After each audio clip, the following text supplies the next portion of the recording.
mind around it.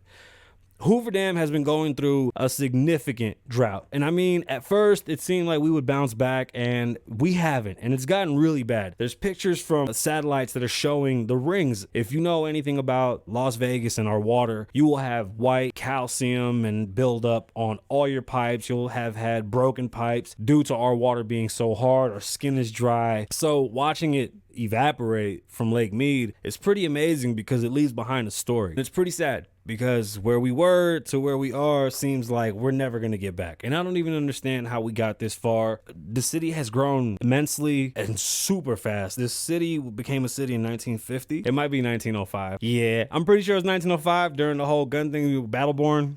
Fighting. Don't worry about that. We're talking about Hoover Dam. We're talking about Hoover Dam, where the government's hiding aliens. The national largest reserve by volume is at the lowest level since being filled after the Hoover Dam was completed in the 1930s, prompting the federal government to this week for the first time declaring a water shortage for Lake Mead. The Hoover Dam has been operating below its minimum capacity all summer, and it dropped even further. The pictures from the satellites show a depressing story of rings all the way down. I really hope that we could. Oh yeah, I was talking about how fast Vegas grew. Yeah, we grew really, really fast from 2000 to now, like faster than we ever thought. Not only in Vegas, but Reno as well, because Tesla moved to Reno and 1 million people shot over the Reno. Literally 1 million people shot over the Reno, and we're at like 2.7 here in the city. We're about 3 and change throughout the whole state. I mean, it's pretty strong. I don't know if that water was ever going to be enough for all of us. How do we know? I feel like they don't tell us a lot of things, and I wish that we had a better understanding of what was really going on. And you could tell me it's weather change, but this is a desert, and that dam was made, so it's not natural. It's meant to end. I hope it doesn't. I really don't want to move. Like, I really like this place. So